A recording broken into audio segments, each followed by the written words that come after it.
Bun venit la o nouă ediție a emisiunii Ziua se apropie. În minutele care urmează vă vom prezenta un documentar realizat de colegii noștri de la CBN intitulat Tezaurul celui de-al doilea templu. În anul 70 după Hristos, armatele Romei au devastat Ierusalimul, ucigând peste 1 milion de oameni și jefuind templul evreiesc.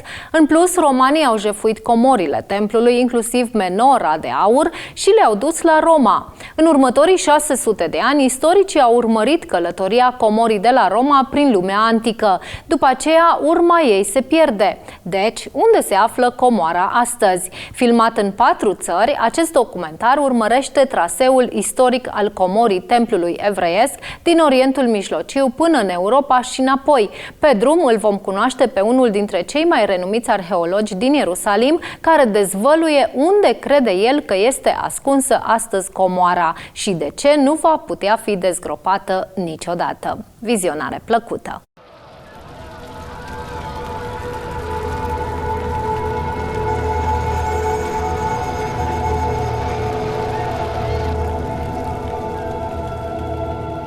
On the night of July 18th, AD 64, a fire broke out in Rome's Circus Maximus. For 6 days and 7 nights, the great fire raged, leaving 70% of the city in smoldering ruins.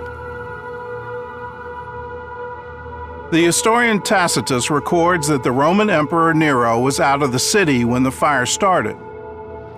But many people grew to believe that the emperor himself had started the fire. And rumors spread that while the city burned, he had played the lyre and sung songs of destruction. 4 years later, Nero was forced from power and committed suicide. 3 more emperors followed, but within months, all 3 were dead. Rome's most powerful general Vespasian became the 4th emperor in just 1 year. He now faced the task of rebuilding the capital. But thanks to Nero's extravagant spending, the empire was bankrupt. Vespasian needed money to rebuild Rome, so he looked around the empire and his eyes fell on Jerusalem.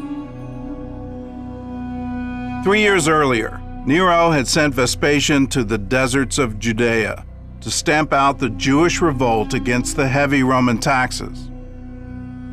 And while he was there, the Roman general, who ultimately became the emperor, saw a new source of revenue for the struggling empire: the Jewish temple in Jerusalem.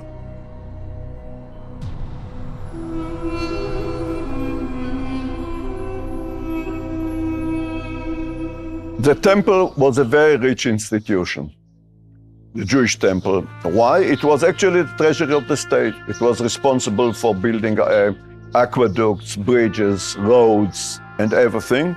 And every Jew in the world had to give 1 silver shekel, a half silver shekel a year. Because the Jewish people was a big nation then, coming also from the diaspora and not only from the country, the temple was very, very rich. The temple functioned like a bank, storing gold and silver reserves. It's estimated that the currency stored there would be worth billions of dollars today. When Vespasian became emperor, he put his son Titus in charge of crushing the Jewish rebellion. The climax of the war was a brutal 7-month siege of Jerusalem, which left more than 1 million Jews dead. The Romans then looted and burned the temple, a scene described in great detail by the historian Josephus. Most of the victims were peaceful citizens, weak and unarmed, butchered wherever they were caught. Around the altar, the heaps of corpses grew higher and higher, while down the sanctuary steps poured a river of blood. After the war, Titus refused the traditional military wreath of victory, saying, "There is no merit in conquering a people forsaken by their own God." The Romans had a habit of, when they conquer a city, the temple, the main temple of the city, the temple of the Lord of the city, the patron saint, or how will you call it, a god, to remove his statue and to burn the temple. But when they come to the temple, there is no god to bring to the temple in Rome. But what they found were the treasures, and that's why you see it in Titus' Ark as, you know, the booty which is being brought there. Eyewitnesses say the temple treasure survived for centuries after the fall of Jerusalem. So does it still exist today? And if so, where is it? After the conquest of Jerusalem, the Roman army took the temple treasure back to Rome, along with 100,000 Jews as slaves. The articles from the Holy of Holies were paraded through the city, as shown on this relief from the Arch of Titus, built to commemorate the defeat of Jerusalem. Recently, archaeologists discovered traces of paint on the relief and reconstructed the picture the way it looked nearly 2,000 years ago, in full color. Among the temple vessels pictured are the showbread table and the large menorah from the Holy of Holies, as well as the silver trumpets used by the priests to announce the arrival of the Sabbath. Josephus describes the parade, which started here, where the Pantheon stands today, and ended in the Imperial Forum, where the treasures would be displayed for the next 4 centuries. As a monument to the Jewish conquest, Vespasian commissioned a new building in the Forum, which he called the Temple of Peace. The temple was built by thousands of Jewish slaves who had been taken prisoner in Jerusalem. In this new temple, the menorah and other Jewish objects were prominently displayed. And on one of the indoor walls was a large marble map of Rome. Only a few fragments remain, along with the holes in the wall where it was mounted. Today, that wall is part of a church in the Forum, and not much is left of the Temple of Peace. The Byzantine historian Procopius records that it was destroyed by fire, damaged by 7 days of earthquakes, then destroyed completely by lightning. The treasures shown on the Arch of Titus are only a fraction of what the Romans took from Jerusalem. The Emperor Vespasian ordered the purple veils from the Holy of Holies to be kept in his own palace, and the rest of the gold from the temple was melted down to pay for new buildings in Rome, including the Colosseum, which is confirmed by this ancient inscription inside. You could see some fragments, and they speak about the victims, the Christian victims, the early Christian victims who were killed in the arena during the persecution against early Christians. But on the stone, an historian from Hungary noticed a pattern of holes, which he believed came from an earlier inscription. According to his theory, the holes were from pegs that had attached bronze letters to the marble. He photographed it, came home on his computer, removed the Christian inscription, and left only the holes. From there, he played a high-tech game of connect the dots. In beautiful classical Latin, he completely constructed the inscription, which speaks the Flavian Amphitheater, which is the official name of the Colosseum in Rome. The Flavian Theater was built by the emperors, by the money which they looted or they had taken from the war they did. Since the only war they had was the war in Judah, we know where it comes from. And as I tell to all my Italian friends, we are taking the Colosseum back to Jerusalem.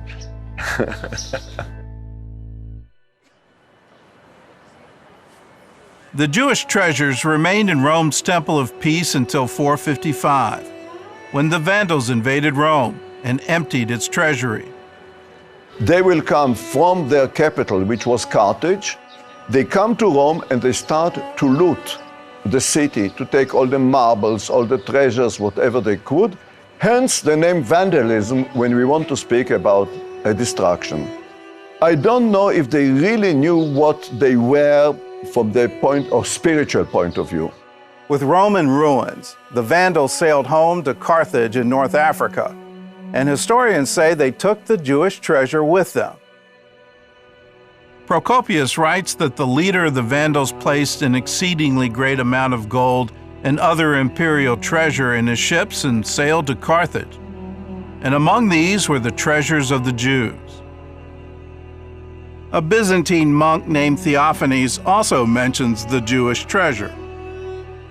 Taking all the money and adornments of the city, the king of the Vandals loaded them on his ships.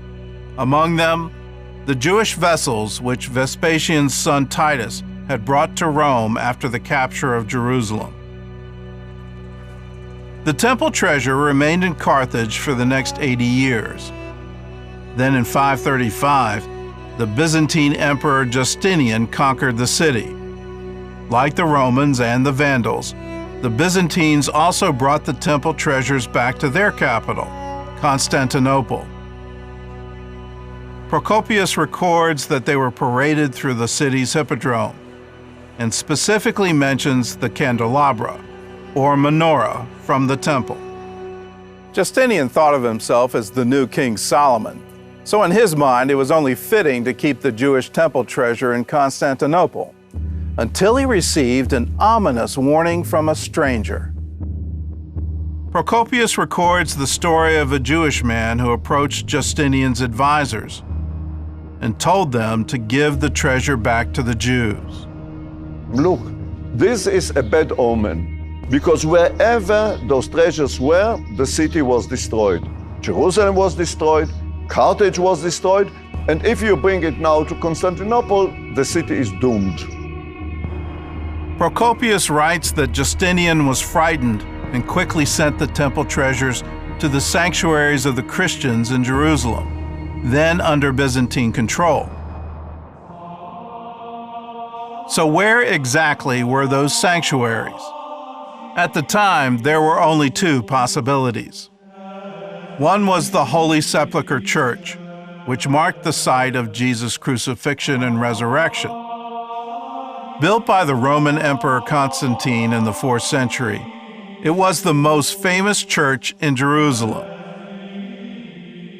But historians believe there is a more likely candidate for the hiding place of the treasure.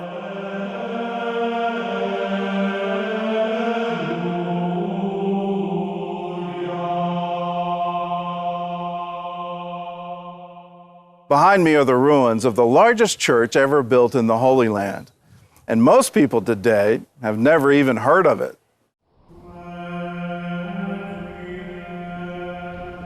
We must understand that from the days of Emperor Constantine, Jerusalem became, from a small provincial city in the Roman Empire, it became actually the spiritual capital of the world. This is where Jesus was. This is where he did all his acts. This is whatever you want to think about early Christianity occurred in Jerusalem. Justinian wanted to put his hand also on Jerusalem, in the sense that he wanted to leave a monument in the holy place. Being religious, he decided that that's the right thing to do. That monument was called the Nea Ecclesia, or New Church. It was built on the southeastern edge of Mount Zion and dedicated in 543 to Mary, the mother of Christ. The church was depicted on the Madaba map in Jordan, which provides a bird's-eye view of Jerusalem. This mosaic map is the earliest known depiction of the city. The church is visible in the famous Madaba map, a map from the end of the 6th, I believe even 7th century, where the Nea Church is visible as a real serious monument in the city. The southern gate of Jerusalem in Muslim sources is named Bab Ani, which means the gate of the Nea. So you see that the Nea was very, very impressive place and altogether of great importance. Justinian demanded that his church be built on the highest point in Jerusalem at the time, the southern hillside between Mount Zion and the Temple Mount. But the location wasn't large enough for Justinian's church, so he had to reinforce the hill and make it larger. The church's roof was made of wood from cedar trees in Lebanon. The stones for the walls were so large that they had to be hauled in carts pulled by teams of 40 oxen. And the carts were so large that new roads had to be cut into the side of the hill to accommodate them. Justinian also extended Jerusalem's main road, the Cardo Maximus, so pilgrims could walk from the Holy Sepulchre Church straight to the Nea. In addition to the sanctuary, the church had a library, an inn for pilgrims, and a hospital for the poor. That church was amazing because, first of all, its size. I always try to define it as being a twin church to the church of Hagia Sophia in Constantinople, which is one of the most fantastic structures in the world. On the surface, it may not look like much, but underground, archaeologists found spectacular remnants of Jerusalem's original megachurch.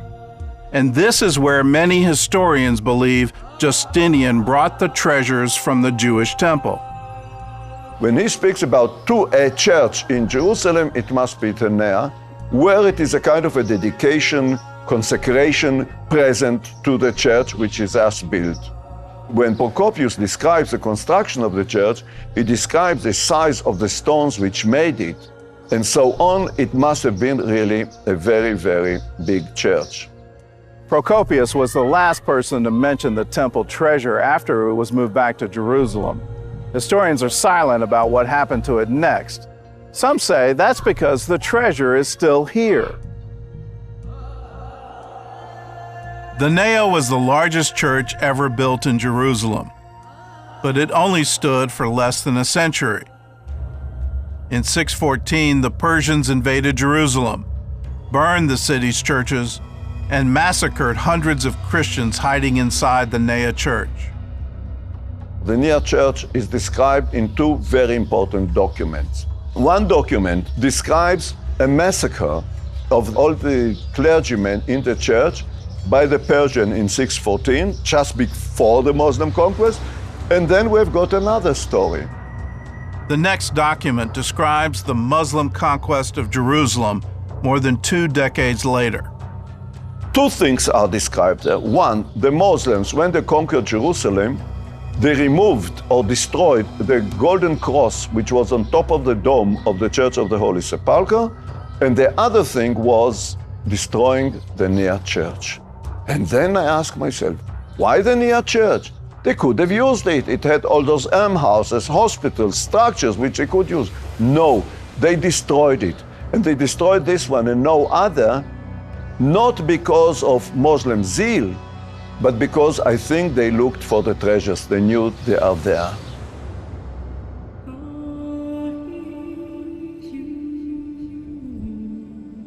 Over the next few centuries, the Nea suffered a long, slow decline.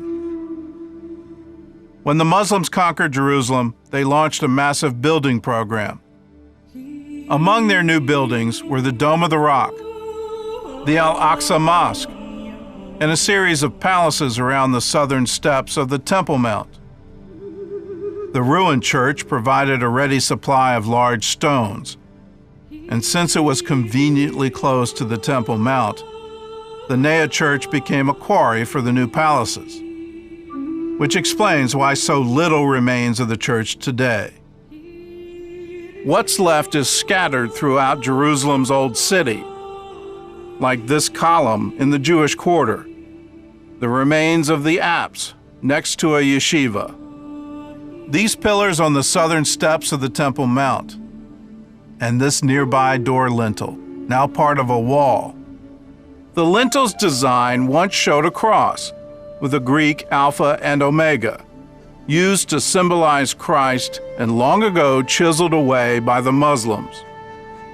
After the Muslim conquest, the Nea church is not mentioned again until almost 2 centuries later, under the reign of the Holy Roman Emperor Charlemagne. Emperor Charlemagne was considered to be a protector of the Christians which are living under the Muslims. And he asked the local authorities to give him a list of all the structure and the number of clergymen in each structure of the Christian monuments. And this is a very interesting document which is called the Memorandum about the houses of the Lord and monasteries. And this is mentioned there as a ruin. It is, the date of it is about 800, the year of the coronation of Emperor Charlemagne. And he speaks about certain number of clergymen which are still there, living amongst the ruins. So this is the last time we hear about the church till it was discovered after 1967 in the Jewish Quarter today. If the Nea was Jerusalem's largest church, why wasn't it ever rebuilt? You see, this was the only important church in Jerusalem which is not based on any, let's say, tradition like the Tomb of the Virgin or the Holy Sepulchre where Jesus was crucified or anything which you can think in Jerusalem. No, this was a neutral church, which is so he did it for charity for Jerusalem, for the well-being of Jerusalem. There was no chance to be rebuilt. If you think of it, what I've just said about the lack of holy tradition on the site, had there been something of great importance, the Crusaders would have rebuilt it. The church's ruins lay untouched for centuries, until Jerusalem's Old City came under Jewish control after the Six-Day War. When we came back to Jerusalem in 1967, there was a decision to rehabilitate the Jewish quarter. And therefore, every new house which was built, archaeological excavations took place first. Because of those excavations, the site of the Nea church was discovered. The church could not be excavated entirely because it was discovered only when the whole Jewish quarter was already built. Enormous substructures were discovered, which are very, very impressive to this very day. Some of the most impressive remains are in the Nea's water cistern, originally built under the church's hospital and pilgrim house. Today, the cistern lies under a park in Jerusalem's Jewish quarter. To this very day, by the way, beside the main body of the church, you can see also the ancillary structures, such as the hospital, hospice, all those kind of things. During excavations in the 1970s, archaeologists made a surprising discovery. High on the cistern wall, they found a Greek inscription, dedicating the church to the Emperor Justinian around the year 550. Dan Mahat was the chief archaeologist of Jerusalem for nearly 30 years, and he believes this reservoir could be the perfect hiding place for the treasures of the Jewish temple. I think that it's quite possible that some of the treasures are still there, if not looted by the Muslims. Had it been looted by the Muslims, definitely somebody would have told us about it. The fact is that the treasures are not mentioned in Muslim sources. Less than 10% of the church has been excavated, and there are no plans to dig up the rest. Like the Ark of the Covenant from the first Jewish temple, the fate of the Second Temple treasure is a mystery that may never be solved. It is most unfortunate that the church was discovered and excavated when almost the entire Jewish quarter was already standing. The possibility to dig is impossible because then you'll have to destroy houses. I don't believe that it will be excavated. And maybe good, maybe we are not just enough to have the golden vessels of the temple if they are there still.